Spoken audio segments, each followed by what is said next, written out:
आजकल की इस भागदौड़ की ज़िंदगी में जहाँ पैसा कमाना कितना मुश्किल है।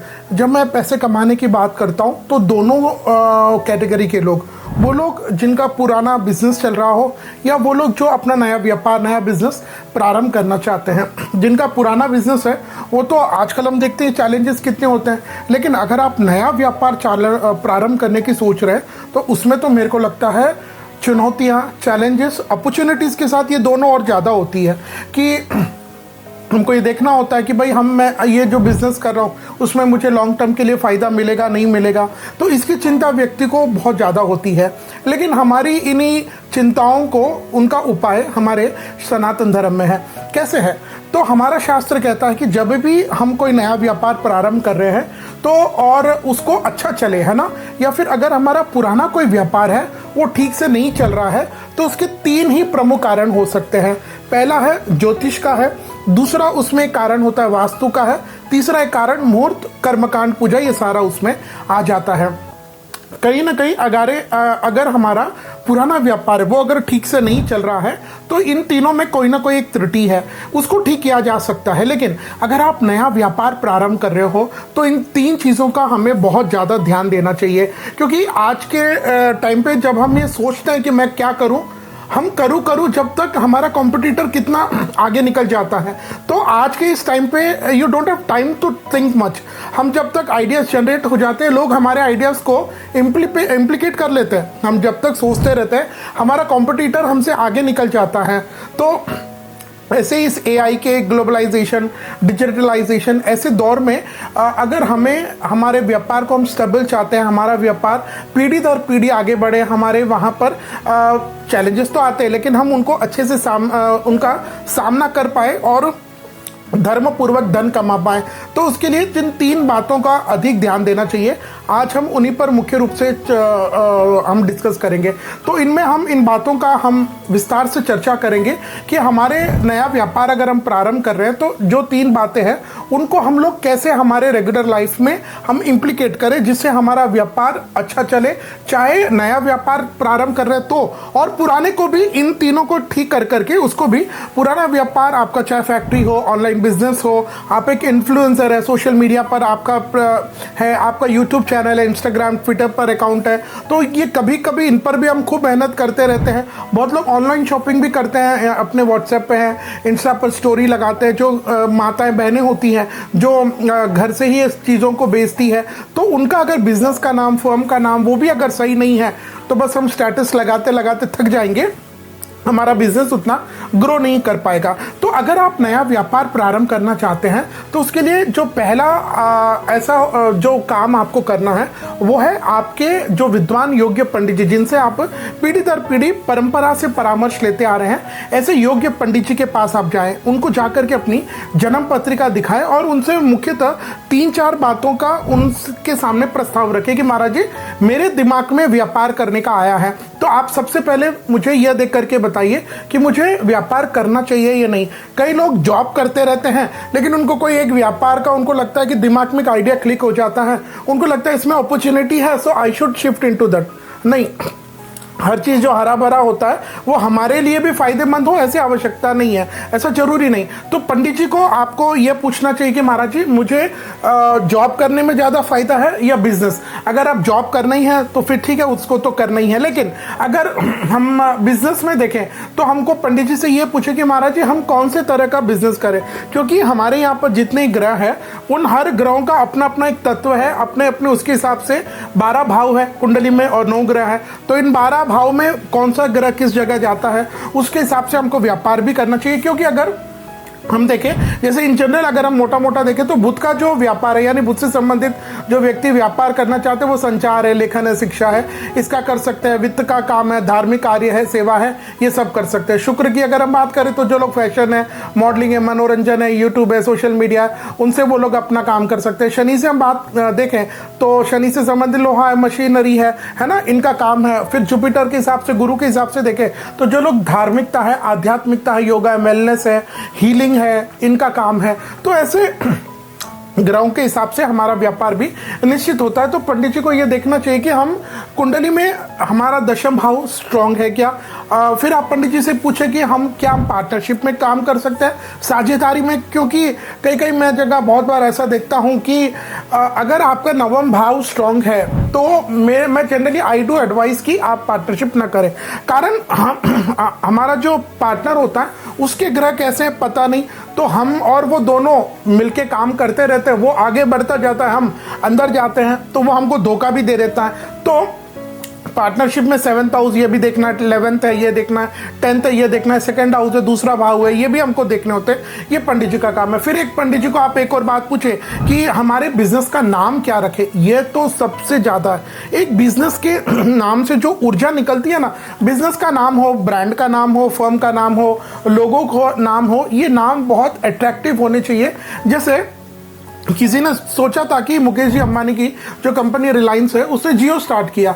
जब स्टार्टिंग में जियो आया नोबडी थॉट कि अरे जियो ये क्या नाम हुआ, लेकिन आज देखिए एप्पल जो स्टार्टिंग में आया वो उसका लोगो ही आप देखिए टूटा हुआ, तो बहुत लोगों को लगा कि आज एक प्रीमियम ब्रांड में आता है। तो हम चाहते हैं कि हमारा ब्रांड वो प्रीमियमनेस प्राप्त करे, तो उसके लिए हमें अपने बिजनेस का नाम बहुत सोच समझ करके चयन करना चाहिए। बिजनेस का जब हम नाम रखते हैं तो इसमें न्यूमरोलॉजी और एस्ट्रोलॉजी दोनों को सिंक किया जा सकता है। लेकिन अगर हम देखें कि नाम ज्योतिष और न्यूमरोलॉजी किस में ज़्यादा, तो आई से कि हमें ज्योतिष के हिसाब से ही ज़्यादा श्रेष्ठ रहता। तो हमारी राशि से जो हम बिजनेस का नाम रख रहे हैं वो 2-12 न हो, षडाष्टक न हो, 6-8 न हो, 9-पंचम न हो, इसका हमें ध्यान रखना चाहिए। और फिर ये अगर इनमें राशि स्वामी में मित्रता होती है तो वो फिर रखा जा सकता है। तो नाम हमारे बिजनेस का क्या हो यह तो बहुत ज़्यादा जरूरी है। ऐसे नहीं कि मैं इस भगवान को मानता हूं, मेरे ये माता पिता का आस्था, इमोशंस अपनी जगह। बिजनेस में अगर आप आए हैं तो आपको अपना रोमांस, इमोशनल फीलिंग्स इन सबको किनारे रखना है और यहाँ आपको सिर्फ नोट कैसे कमाए ये सोचना है। तो यहाँ जो आपके लिए फायदेमंद नाम हो वो आपको पंडित जी बताते हैं। तो इसके विषय में हमारी विशेष सेवा है कि आप भी अगर अपना पुराना दुकान चल रहे हैं उसमें अगर उतना लाभ नहीं है तो हो सकता है बिजनेस के नाम में दिक्कत हो, या आप अपने नया व्यापार चालू करना है तो उसमें क्या नाम रखे, है ना, या फिर आपको अगर व्यापार भी करना है तो कौन सा व्यापार करें, ये सेवा भी आप हमसे ले सकते हैं। तो ये व्यापार में जब हम देखते हैं तो ये पंडित जी का काम होता है कि उनको ये काम ये देखना ही चाहिए। तो ये पहले तो हो गया ज्योतिष की, अगर हम बात करें ये हो गया। दूसरा जो हम देखते हैं जो आपने थंबनेल में देखा भी होगा कि एक इम्पोर्टेंट किसी भी व्यापारी का बिजनेस चलना और ठप पड़ने का दूसरा जो कारण होता है वास्तु। वास्तु का मतलब सिर्फ डायरेक्शंस नहीं होते हैं, north east south west news हम बोलते हैं ना, सिर्फ इतना नहीं होता है। एक एक जगह की अपनी एक ऊर्जा होती है, एक एनर्जी, एक वाइब्रेशंस होते हैं। तो जब हम लोग पर्सनली जब वास्तु देखने जाते हैं तो वी जस्ट डोंट सी कि ये दिशा बढ़ रही है, नॉर्थ ईस्ट बढ़ रहा है, साउथ वेस्ट घट रहा है। काफ़ी लोगों को बस इसमें यहाँ टेप लगा दो, ये सब चीज़ें नहीं। हमारा जो पारंपरिक वास्तु है उसी को फॉलो करने वाले योग्य विद्वान पंडित जी को आप बुलाएं और उनसे एडवाइस लीजिए कि महाराज जी सर हम जब वास्तु के लिए आप देखें तो पंडित जी को पहले तो ये देखना होता है कि भाई वो जगह में ऊर्जा है या नहीं, एनर्जी है या नहीं। ये तो अब वो पंडित जी रेगुलर पूजा पाठ में है, आध्यात्मिकता है, योगा मेडिटेशन करते तो उनकी वो सिक्स्थ सेंस काम करती है और फिर उस जगह से जो ऊर्जा निकलती है वो पंडित जी जो वास्तु देखने वाले पर्सन है वो उस चीज़ को समझ पाते हैं। हर कोई व्यक्ति उस चीज़ को नहीं समझ पाता है ना। तो आपको फिर ये भी देखना है कि वास्तव में जहां आप बैठ रहे हैं आपका मुख्य जो बैठने वाला दुकान का जो बिजनेस का फैक्ट्री का जो मालिक होता है वो कहाँ बैठे, क्लाइंट है जो ग्राहक है उसका दिशा, देखने वाली दिशा किस तरफ होनी चाहिए। काफ़ी लोग में ऐसा भी देखने में आता है कि अगर क्लाइंट गलत दिशा में बैठा है तो वो आकर के सेठ को समझा करके जाएगा, नौकर उसके ऊपर भारी पड़ेंगे, लीव लेते रहेंगे। तो सेठ का जो मालिक होता है उसकी दिशा और जो उनका जो क्लाइंट्स होते हैं उनकी दिशा किस ओर हो ये जरूरी है। फिर भगवान ठाकुर जी का स्थान कहाँ हो दुकान में ये जरूरी है। वजन हम कहाँ रखें, कौन सी दिशा में वजन ज़्यादा हो ये जरूरी है। अगर हमारी फैक्ट्री है तो वहाँ कौन सी दिशा में हैवी मशीनरी रखे, लो वेट मशीनरी कहाँ रखे, और जो हमारा जो हम माल मटेरियल तैयार करके जो बाहर भेजते हैं डिलीवरी के लिए उसके लिए भी एक विशेष दिशा बताई है। तो ये भी आप ये पंडित जी को देखना होता है। ये तो सारा काम वास्तु वाले जो पंडित जी देखने आते हैं वही देख करके बताते हैं। तो इसके विषय में मैं आपको बताऊं कि मेरी वर्तमान में मैं और हमारे छोटे भैया की हमारी ये 9वीं पीढ़ी है ज्योतिष, पूजा पाठ, आध्यात्म, वास्तु, कथा, प्रवचन इन सब में ना। तो अगर आप भी हमसे या हैदराबाद सिकंदराबाद भारत में या विश्व में कहीं भी हमारी प्रोफेशनल और बिना तोड़ फोड़ की वास्तु की सेवा लेना चाहते हैं, हमें वहाँ बुलाएं, या फिर आपको अपने घर का नक्शा है, दुकान का नक्शा है, वो आप हमसे भेज सकते हैं। तो यह भी आप कंसल्टेशन वास्तु का बिना तोड़ फोड़ के, और जो ट्रेडिशनल है आधुनिक आजकल ये टेप लगा दो, ये रंग करा दो, इन सब का असर ठीक है, ये मन को ठीक है, हम लोग इसका क्या कहें, लेकिन जो विश्वकर्मा वास्तु जैसा जो पारंपरिक जो होता है ना, उसके अनुरूप हम वास्तु एडवाइस करते हैं। तो अपना नया व्यापार प्रारंभ करने से पहले या फिर नहीं चल रहा है तब भी आप एक बार चलते फिरते ऐसे लोगों से ना पूछे, किसी का भी है ना, तो अच्छे प्रोफेशनल जो इसमें पारंगत रखते हैं उनसे आप वास्तु एडवाइस लीजिएगा। तो यह भी, इसको भी अगर हम वास्तु को ठीक करते हैं, पुरानी दुकान चल रही है नहीं, अब वो ठीक से नहीं चल रही है, वास्तु को ठीक करने से उसमें बिजनेस में ग्रोथ आता है। नया आप ले रहे हैं तो लेने से पहले, फाइनल करने से पहले आप पंडित जी को अवश्य बताएं कि महाराज जी हमको दुकान लेनी चाहिए, नहीं लेनी चाहिए। तो ये दूसरा हुआ जब आप अपने व्यापार को ठीक करना चाहते हैं। इसके अलावा जो तीसरा अगर हम देखें, सबसे इंपॉर्टेंट होता है मुहूर्त का। अब आपको पंडित जी ने कह दिया कि आप करो, बिजनेस करना, जो भी करना, आपने दुकान देख ली, आपने वास्तु भी बता दिया कि वास्तु के अनुसार भी आपकी दुकान परफेक्ट है। अब जो तीसरा होता है, हम कब चालू करें। काफ़ी लोगों के दिमाग में यह होता है कि भाई अभी नियर टाइम है विजयदशमी, अरे ये अबूझ मुहूर्त है, बसंत पंचमी, अक्षय तृतीया, ये सब अच्छा है। नहीं, योग्य विद्वान पंडित जी जो ज्योतिष पूजा में, विद्या में पारंगत जिन्होंने प्राप्त की है, जो सात्विक ज्योतिषी है ना, जो कमर्शियल ना हो, तो जो प्रोफेशनल हो, लेकिन जिनकी ज्योतिष में देवताओं के प्रति अच्छा उनका विश्वास है, ऐसे लोगों से पंडित जी से आप संपर्क करें और फिर वो आपको मुहूर्त देंगे कि आपका चंद्रबल देखेंगे, क्योंकि चंद्रमा मनसो जात सूर्यो हो जाए, तो चंद्रमा हमारे मन का स्वामी है। तो हम जिस दिन काम कर रहे हैं, वो नया व्यापार प्रारंभ कर रहे हैं, तो उसके लिए योग्य नक्षत्र क्या है, ग्रहों की स्थिति क्या है, उस समय हमारे चंद्र का बल कैसा है, क्योंकि चंद्रमा अगर जिस दिन हम काम कर रहे हैं उस दिन चंद्रमा की परिस्थिति पंचांग में खराब है तो हमारा मन नहीं लगेगा। तो वो सारा कार्य योग्य विद्वान पंडित जी से पूछे, और फिर जब आप नया व्यापार प्रारंभ कर रहे हैं तो इसमें जो अंतिम है वो फिर कर्मकांड वाली पूजा पाठ। कई लोग, मैं ऐसी जगह देखता हूँ कि बहुत लोग बस केवल एक फोटो लगा दी, उसमें कुछ लक्ष्मी गणेश जी सरस्वती की फोटो लगा दी और बस अपना काम चालू कर दिया, एक नारियल बड़ा कर दिया, हार पहना दी, मिठाई बना दी, बस।